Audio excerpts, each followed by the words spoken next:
This episode is brought to you by Klaviyo, the platform that powers smarter digital relationships. With Klaviyo, you can activate all your customer data in real time, connect seamlessly with your customers across all channels, guide your marketing strategy with AI-powered insights, recommendations, and automated assistance, deliver experiences that feel individually designed at scale, and grow your business faster. Power smarter digital relationships with Klaviyo. Learn more at klaviyo.com/Spotify. That's KLAVIYO.com/Spotify.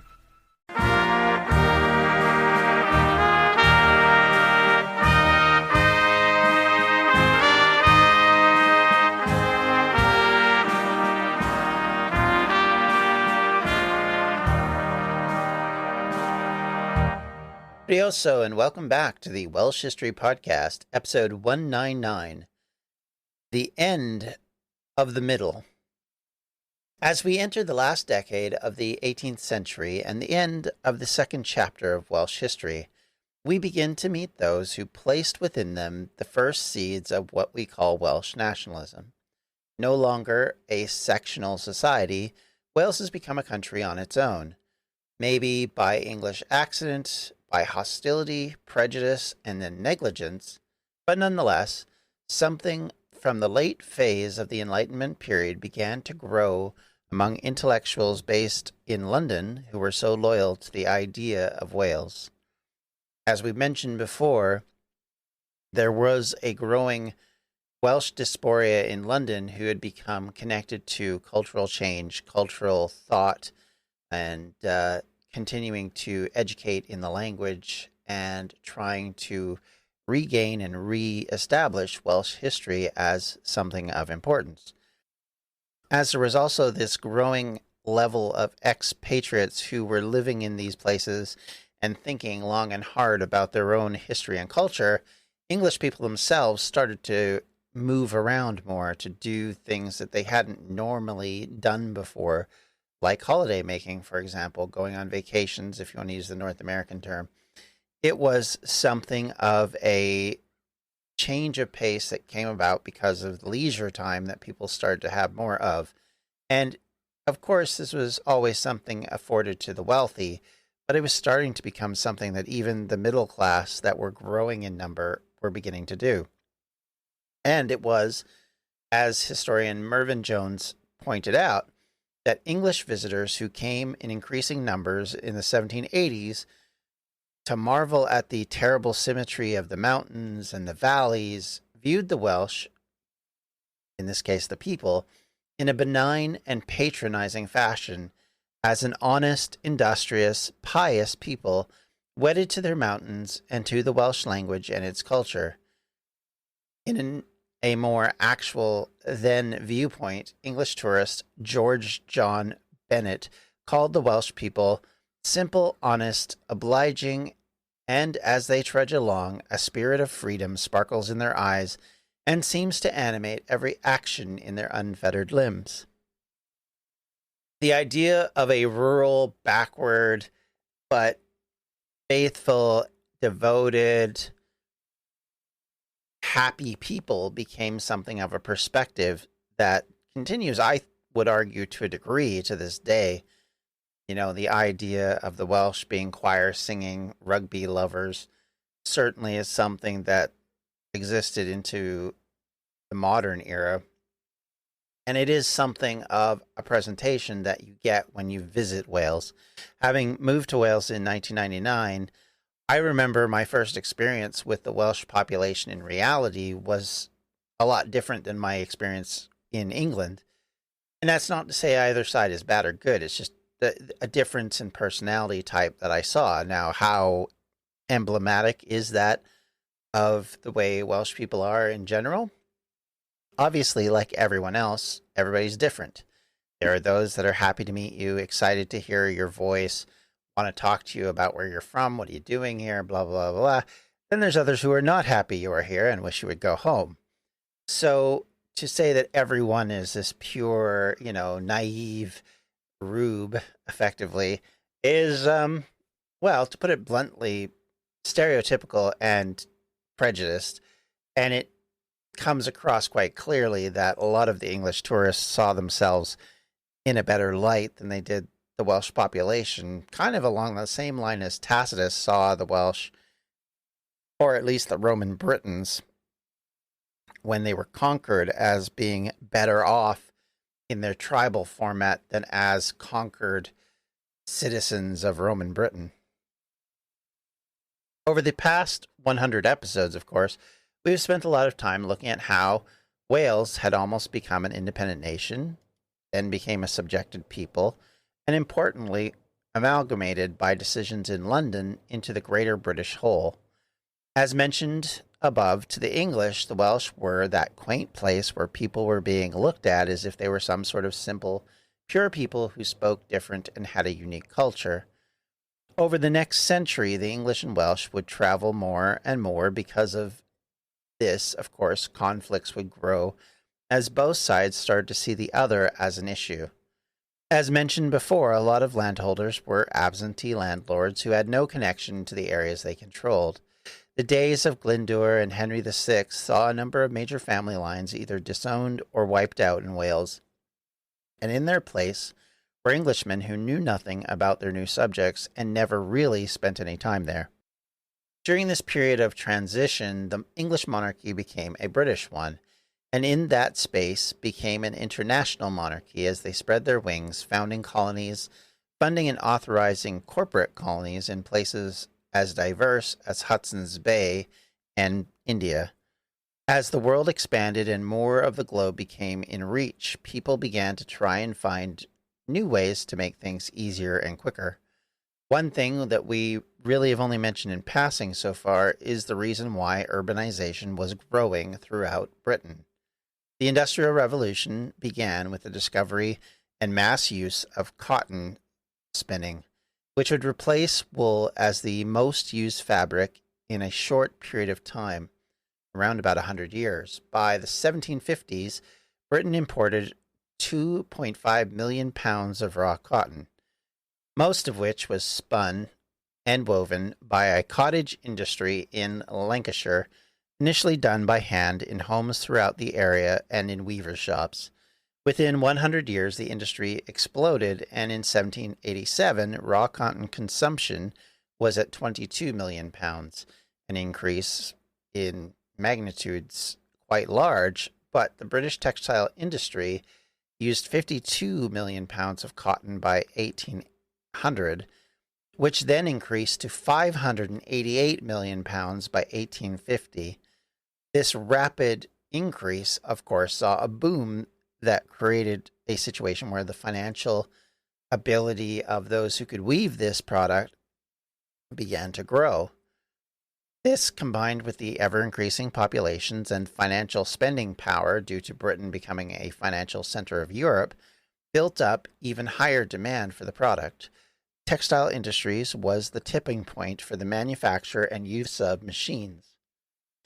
One of the first was the flying shuttle, patented in 1733 by John Kay, which would, over a 15-year period, double the output of the weavers, worsening the imbalance between spinning and weaving, and it became widely used around Lancashire after 1760, when John's son Robert invented the drop box, which facilitated changing thread colors. In this space came James Hargreave in 1770, just 10 years later, who patented the hand-powered spinning jenny, which saw the creation of one of the earliest machines built on a multiple spindle and in an active and quick use for spinning wool or cotton. This industry would be the first to create factories where labor was shrunk from various wide locations across farms and cottages and shops in a wide area into a much more focused location. Suddenly, instead of having 100 people scattered throughout the countryside, you could have one location which it could have 100 people making and producing cotton fabric. Because of this, urbanization would grow, and of course, because more people moved to where the employment was booming, where the money was to be made, as typically they would be paid better, and these factories were being centered near areas where they were closer to markets. Obviously, you want to have your ability to ship be as small as possible so that your financial gain becomes as large as possible. Rural families were finding that more and more pressure was being put on them to move from these rural locations, which are generally isolated and smaller, into these major urban centers. That would, of course, be one of the reasons why the London Welsh population started to boom in this period. Another aspect of this massive cotton demand was the change in the Southern American colonies to produce more cotton, as it was more profitable than some of the other products they had been producing, including tobacco, leading to even more imports of slaves to grow, harvest, and manage the crop. The Industrial Revolution both sped up the use of slaves, but would eventually become the key to making them redundant, thus building an abolitionist movement to put an end to slavery. So it, in a way, did both. It both increased the use of industrial slavery and ended it because of the lesser need for them as machines became more complex and more able to handle what would traditionally be done by either very poorly paid laborers or slave market. The effect of industrialization was a further improvement, all centered in England, and the British government sought to protect this industry by keeping the inventions out of the hands of other European countries or even America. This protectionist ethos was built around the idea that they would continue to gain from this and the financial benefits that it gave them in being ahead of the other countries in maintaining this lead. Of course, they knew that it couldn't last forever, but by giving themselves this massive step forward, the British allowed themselves to corner many markets and continue to fund colonization, even as they lost possession of the 13 colonies. Keep in mind, as they had lost the U.S. colonies, they would, in the end, continue to add more and more as the decades roll along. Australia becomes a major colony after the Americas, as does New Zealand. And of course, the scramble for Africa would happen in the 1800s, which is when a lot of British colonies were created there as well. So there is this massive explosion and expansion and colonization that happens even after the 13 colonies split off, because the financial ability of the British to afford such a thing. And of course, the need for the raw resources that would help fund continually all of this expansion and creation. Machines were now achieving productivity at a faster rate than human spinners, and were, of course, as I mentioned earlier, cheaper, something that was key to the Lancashire weavers, who had up until this point been making increased wages due to the demand for them and the fact that they were working nonstop effectively to continue that processing. All of this, of course, would have a knock-on effect of creating a need for more and more iron and steel to help with the construction of these machines and these factories to drive the industry forward, to power the heat needed in order to create the energy that would derive the basis of the entire industry. And of course, to protect these machines from the constant wear and tear that, of course, if they were made out of wood, would fall apart much faster. In order to create more and more iron and steel to speed up the process, over the 18th century, the iron producers moved from wood burning, which had been a key producer both in wood and in charcoal, and then moved to coke, which is a charcoal infused with an oil to make it burn longer, and then to coal, which would then make a more efficient and higher temperatured heat, something that would, of course, drive the industrial machines for nearly 100 years and would drive forward the pace of expansion at a degree that I don't think anyone imagined 50 years even prior to that. Of course, this would mean that Britain would need massive amounts of high-quality coal to build on this advantage, and of course, it would initially get this from one major source. The Welsh mountain and hills would drive the pace of industry and would introduce Wales to the Industrial Revolution. Today, I want to give a shout out to the sponsor of today's podcast, Caldera Lab. Caldera Lab offers you an opportunity, if you're like me and you're getting older and you're finding your black spots under the eyes or wrinkles around and laugh lines, things that might bother you as you're aging and make you feel like you are older than you really are, Caldera Lab has formulated a number of products to help with that and to help make your day easy and simple. Their regime includes 3 products, including the Clean Slate, the Base Layer, and the Good. Clean Slate starts and ends your day. It's a face wash to help refresh your skin. The Base Layer is a daily moisturizer to hydrate your skin. And the Good is the go-to multifunctional serum at night, which helps your skin look tighter and smoother, helps reduce the visibility of wrinkles and fine lines. And the Caldera Lab Icon Eye Serum addresses the 3 common skin concerns around the eye: fine lines, dark circles, and puffiness, which I know I've had quite often. It is a leader in men's skincare and made only with top ingredients, and clinical trials have found that 94% of men's skin showed an overall younger look in appearance after using Caldera Labs for just a few weeks. We have a special exclusive offer. If you use the code Welsh History Pod, all one word, at calderalab.com, you will get 20% off right now. Get 20% off with the code Welsh History Pod at calderalab.com and make an unforgettable first impression that leads to the charming words, "You look younger." Coming up on 5 Minute News, I'm Anthony Davis. You might think it's partisan because maybe it's critical of one side or the other, but it's not. It's just the truth. And I think that's also something that's kind of unusual for Americans listening to the radio or to podcasts, because the news landscape in the States has been so partisan for so many decades. So 5 Minute News is verified, truthful, independent, unbiased, and essential world news daily.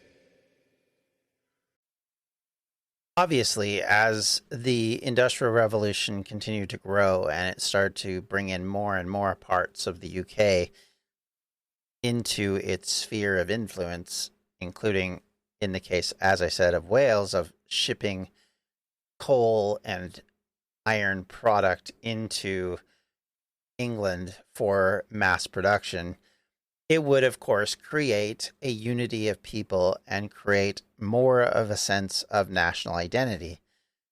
Nationalism, of course, was only something that was at the earliest edges of its existence. Previously, loyalty had been based on being loyal to the monarch through your local lord. This was, of course, what was the key to feudalism. Before that existed, you were loyal to a local chief or possibly the local king, and it was that loyalty that was derived in creating your understanding of your world around you. You'd have to go back to the Romans to come up with anything equivalent to what would happen in the modern sphere, but even that loyalty was driven by a loyalty to the emperor as opposed to the greater whole of a national identity. Effectively, in that period, everybody was either Roman or barbarian, and there wasn't really another side. However, the end of feudalism created a gap in how people were responsible for others. During the convulsions of early modern England and Wales, it felt like most of the old ways were slowly destroyed, and with the end of Catholicism as the primary religious movement and social welfare safety net, came an end of what was then the monastery's position in society. And of course, you add to that the large amounts of gentry and nobles being killed during the civil wars, which were a feature of both the 15th and 17th centuries. The political convulsions of the late 18th century, associated with both the American and French revolutions, massively augmented the widespread appeal of patriotic nationalism. Napoleon Bonaparte's rise to power further established nationalism when he invaded much of Europe. Napoleon used this opportunity to spread revolutionary ideas, resulting in much of the rise of what would become the 19th century's version of European nationalism, both in the countries that were fighting him as well as the countries he dominated. In Wales, at the end of the 18th century, a combination of various things were creating more of a national outlook on their values, culture, and language. First was the rise of the interest in this culture and history, which had begun under the Enlightenment. This included a general push towards literacy, which created a space for Anglo and Welsh speakers to become educated. It expanded a drive towards building a national place for Wales, a place which to this point seemingly had no identity, or at least an identity which was built upon how the society as a whole, including England, viewed them. Second was the shift away from one of the more powerful economic drivers in Wales for about 1,000 years, wool production. Wool production had been starting to see its demand slackening due to the use of cotton, while wool was still being used in large measure for textiles, especially in the United States for the slave market, where most of the slaves were dressed up and afforded access to woolen products because they were cheaper. Cotton was driving the Industrial Revolution, and it was making life difficult for those in Wales who were depending upon that wool to feed their families, something which, of course, as I said, had been something going back to Roman times. Finally, by the beginning of the 1800s, and certainly within a few decades of that start, coal production became the biggest economic driver in Wales, taking the economy southward from the middle part of Wales, where more of the sheep and wool production was from, and moving it into the valleys around the south, driving both economic and migration patterns towards that direction. As the English and Welsh moved to populate the coal mining areas, which would then soon drive urbanization in South Wales. As more and more people began to settle in Cardiff, Swansea, and Merthyr Tydfil, more and more people became aware of the growing sense of what was the blossoming of Welsh nationalism. This had, of course, become important in London amongst the London Welsh, but it was starting to become a discussion point even in the main parts of Wales, which in its past had been divided by its regionalization and different perceptions on who should dominate and control the country. The one aspect of the English homogenization of the landscape, it did create an evident idea of being Welsh, one that wasn't just something of a shared language or a shared culture, but also a shared national identity. And it was, of course, made even more apparent by the English perceptions of the Welsh as an other, which would always have created this problem, if you want to call it a problem, because, of course, as someone who studies Welsh history, it's not a problem, but if you're looking at it from an English aspect, it would have been. While talking about this, and we'll certainly cover a number of people in the 19th century who definitely were leaders in Welsh nationalism, we could and should mention at least one person from this period, which is William Jones, who was an ardent Welsh nationalist who would support the cause of both the American and French revolutions. This strong support of these revolts earned him the nickname the Rural Voltaire, or the Welsh Voltaire, depending on who it was mentioning him. This was, of course, not a complimentary nickname, to be clear, as he had been accused of being a rank Republican and a leveler, both of which were a large slur at the time in Britain. He would continue to argue that he was not a traitor, but that he supported the people over those in power. Despite his vocal support of these foreign revolutions, Jones never advocated violent Welsh Republican uprisings against the monarchy or the British government, but rather his view is that he encouraged the Welsh population to emigrate en masse to the, in quotes, promised land in the newly founded United States of America.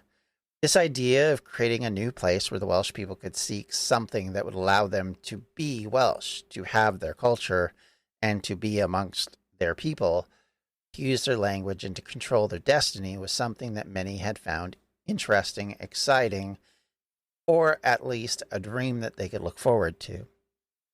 It would push eventually to the founding of Patagonian colony in Argentina a few years later, as that desire to separate from England continued to drive a few forward into the rest of the world, much like the Scottish and Irish were doing at the same time. Like many subsequent Welsh nationalists, however, Jones held very strong anti-English sentiments. Jones was equally enraged by the increasing language loss amongst the lower-class Welsh people, which led one contemporary to describe Jones as the hottest arsed Welshman he had ever met. During the Eisteddfod revival of the 1790s, as the Gwynethlian Society member William Jones argued for the creation of a national Eisteddfod of Wales, he had come to believe that completely anglicized Welsh nobility through something called rack renting, in effect charging exorbitant rents for property, as well as their employment of unscrupulous land agents. He argued they forfeited all right to obedience and respect from their tenants. He described these landlords as destitute of the principles of justice and moral honesty, end quote. At the Llanfirst Eisteddfod in June of 1791, Jones distributed copies of an address entitled To All Indigenous Cambro Britons, in which he urged Welsh tenant farmers and craftsmen to pack their bags and emigrate from Wales and sail to what he called, as I said earlier, the Promised Land in the United States.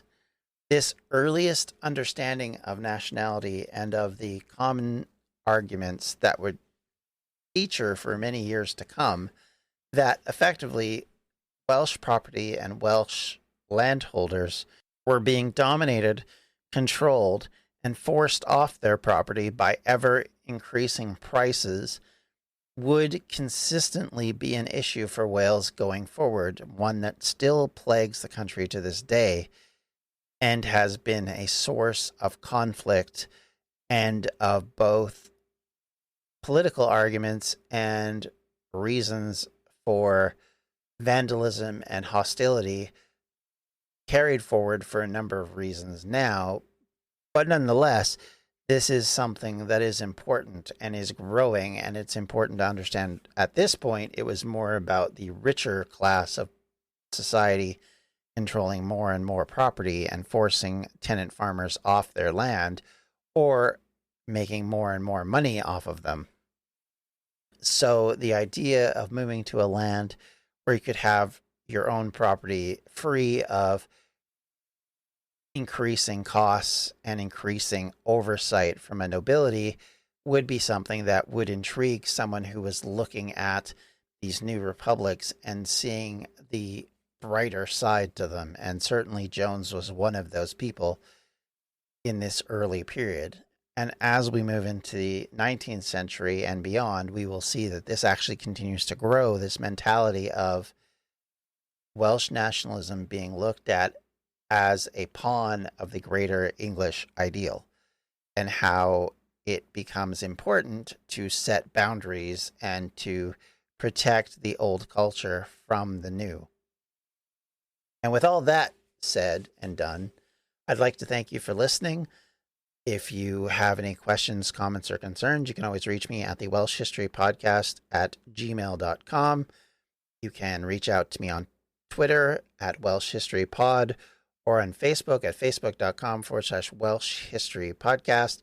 Also, if you have interest in helping fund the show's book purchases and research, you can do that via patreon.com/Welsh History. Thank you all for listening. I hope you have a great day. And as a reminder, in the next episode, we will be doing a live YouTube session where we will be answering questions that have been passed to me from various people. And I hope that you enjoy that as we hit episode 200 as a precursor for entering into what I'd like to call season 3 as we move into the more modern period and start talking about Wales becoming its own character in its own place once more as a part of the nation of countries that would make up the United Kingdom. And with that, thank you so much for listening. Have a great day. Hwyl. Welsh History Podcast is a member of the Evergreen Podcast Network. To find more information on them, you can do so at evergreenpodcasts.com. Thanks for listening.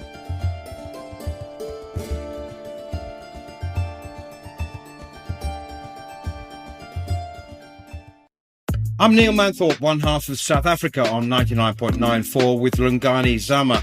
We're covering the Rainbow Nation as it undergoes its biggest transition since readmission. We cover every part of the South African game on 99.94, and you can hear us several times a week where you find your podcasts or on YouTube.